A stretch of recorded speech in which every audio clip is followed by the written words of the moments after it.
Fox Sports seems to confirm that.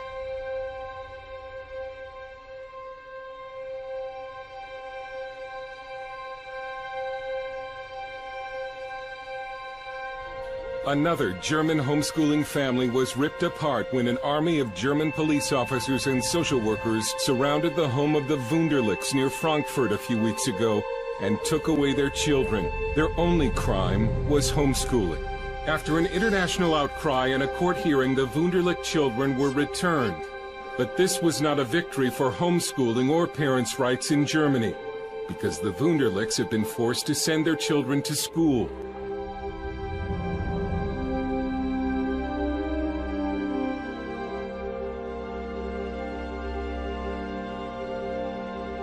You want some more evidence of wonkiness that is going on in the world? All right, let me take you to Colorado. Let me introduce you to a congressman who is trying to introduce a civil union bill. Listen very, very carefully to his attitude about you, Christian. And we've written Senate Bill 11 to make sure that this separation between religious belief and what's happening here in our state code, in our statutes, our civil laws, are kept separate. For Senate Bill 11 respects religious freedom. This bill does not reach into anyone's church or mosque or synagogue. You can have all the free exercise there that you want. Exercise it as you see fit. But don't let your free exercise run my life. Don't claim religion as a reason the law should discriminate. We have laws against discrimination. Discrimination is banned in employment and housing and public accommodations. And so bakeries that serve the public aren't supposed to look down their noses at one particular class of persons and say, we don't sell cakes to you. It's troubling, this discrimination, and it's already illegal. So, what to say to those who claim that religion requires them to discriminate? I'll tell you what I'd say. Get thee to a nunnery and live there then. Go live a monastic life away from modern society, away from the people you can't see as equals to yourself, away from the stream of commerce where you may have to serve them or employ them or rent banquet halls to them. Go someplace and be as judgmental as you like. Go inside your church, establish separate water fountains in there if you want, but don't claim that free exercise of religion requires the state of Colorado to establish separate water fountains for her citizens. That's not what we're doing here. Wonky. The world is going wonky.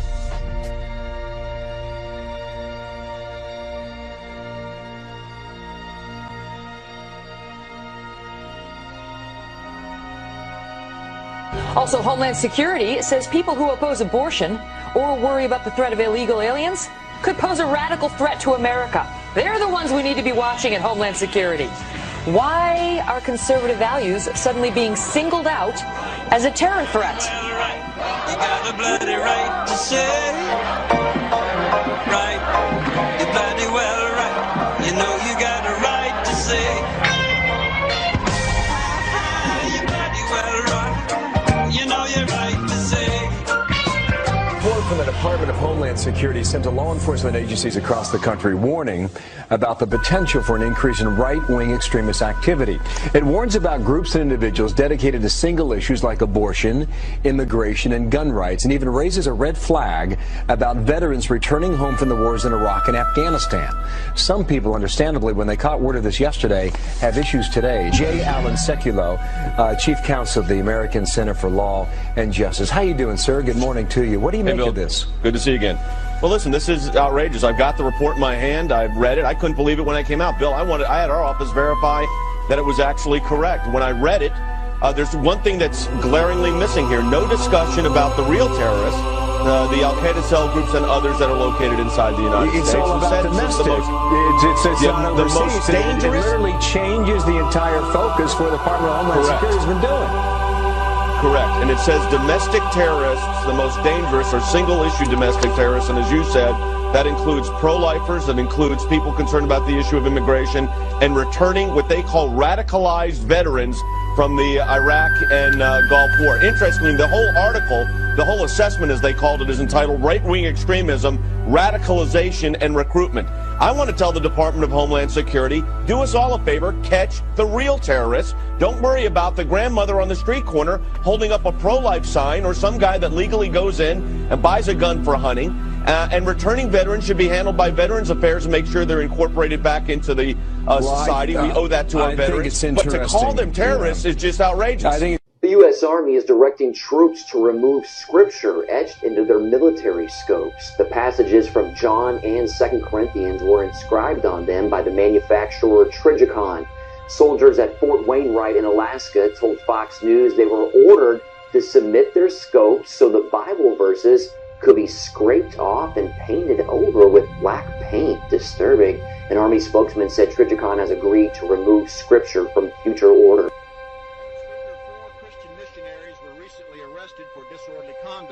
What was their behavior that got them arrested? These 4 Christians were peacefully handing out the Gospel of John outside an Arab cultural festival. Now, the festival was not a private or even a Muslim event. It was an Arab festival, free and open to the public. A video shows the Christian group that included a former Muslim outside about a block away from that event. They were standing quietly on the corner handing out Bibles when they were arrested by no less than 8 police officers. Now, under Sharia law, it is forbidden to preach Christianity to a Muslim. But, Madam Speaker, these discriminatory arrests against Christians did not occur in a Muslim country. They occurred in Dearborn, Michigan. Today, we're going out and enforcing a new law that was passed by our local lawmakers. It was inspired by the recent Arizona immigration law. However, it's broadening the scope and targeting a different group of illegal aliens. We're going to go set up an immigration checkpoint at a spot where we have reports that they're known to congregate. We're going to go try and round up and deport as many of these folks as we can. Come on through, sir. Keep walking through. You're good, sir. You can keep on coming through. You're good. Do you have your documentation showing that you can be here on Native American land? 2 Ithaca, New York residents have been released on bond after refusing to answer questions about their immigration status as they attempted to board a domestic flight in Texas. Omar Figueredo and Nancy Morales were stopped twice by Border Patrol agents before they could proceed to a security checkpoint at an airport in Brownsville, Texas. Both times they refused to disclose their citizenship status. The first time, they missed their flight. After returning a second time and refusing to answer again, they were arrested by police and held for roughly 7 hours. If you live in San Diego County, you've probably driven through one of the county's 6 roadside checkpoints, and a Border Patrol agent has likely asked you if you are a U.S. citizen. But do you have to answer that question? One group is refusing to answer, and they're posting their checkpoint confrontations on YouTube. U.S. citizen, sir? Respectfully, sir, I do not have to answer that question. Sir, are you a U.S. citizen? I don't have to answer that question, sir. What's that? I don't have to answer that question. I'm sorry.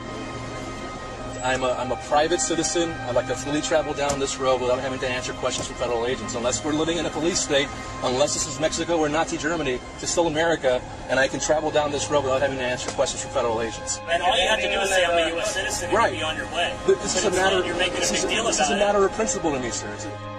Here to talk about the principle and about what the Constitution says about your right to refuse answering those types of questions is David Loy, legal director of the ACLU in San Diego and Imperial counties. Welcome back, David. Thank you. The constitutional argument that this gentleman and many are saying, what does that involve as far as your right to refuse to answer? I think they're absolutely correct. Whenever questioned by law enforcement, all persons have the right to refuse to answer questions. As far as your right to privacy, your right to revoke, to remain silent. It's a right to remain silent. It's a right to privacy. It's a right to simply refuse to cooperate and refuse to answer questions. Another issue is the checkpoints themselves. If they are constitutional, where does that stand right now? The Supreme Court held in a case called Martinez-Fuerte that the government does have the right to set up interior immigration checkpoints within near the border to assist in immigration enforcement. The ACLU strongly opposes those checkpoints. We think that checkpoints, suspicionless checkpoints, the hallmark of a police state, not a free society. We think they're fundamentally un-American. Those that didn't fit in Hitler's Germany had reason to fear.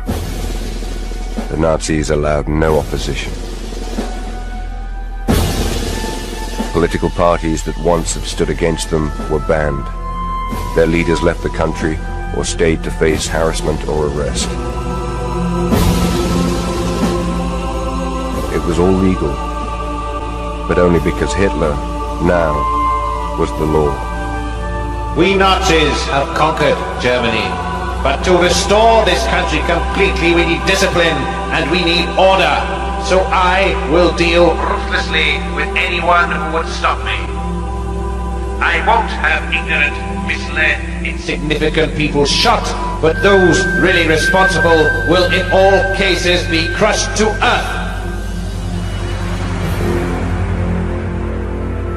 In March 1933, the first concentration camps appeared. Brutal prisons run by Heinrich Himmler's black-shirted SS. Here, German citizens were sent for any act of political opposition.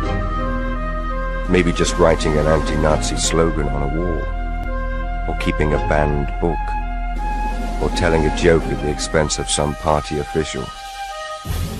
The secret police, the notorious Gestapo, carried out the arrests. And working hand in hand with them, the tens of thousands of ordinary Germans committed, or just spiteful enough to tell on their neighbors. You don't dare say anything out loud against the Nazis. Say in a streetcar, you don't give your opinion to anyone you don't know. You never do anything that's forbidden. If people say Heil Hitler, you say Heil Hitler. I knew of people who turned in their neighbors.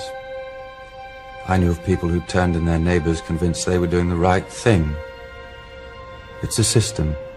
Everyone's stuck in the Nazi web. It's quite devilish because no one trusts one another.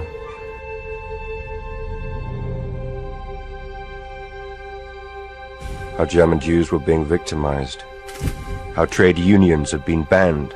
How, despite the boom in the economy, with no one to argue their case, workers' take-home pay had fallen. How the professions were being stripped of non-Nazis, civil servants, doctors, teachers, judges, losing their jobs unless they towed the Nazi line. It isn't usual to question acts of government here. It's close to treason. This was sent to me. I don't know who it's from. There was a name on it.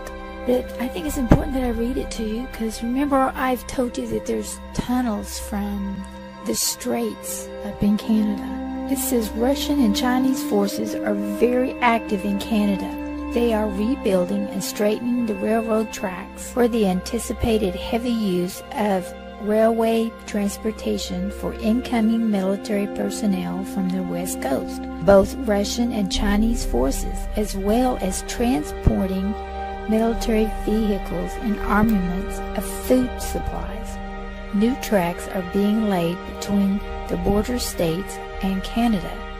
Those people who are arrested are resistors or non-conformants will also be transported in specially prepared boxcars to the death camps that are already reestablished near the border, such as the ones near Cut Bank, Montana. Look up a report named Death Camp of Cut Bank, Montana.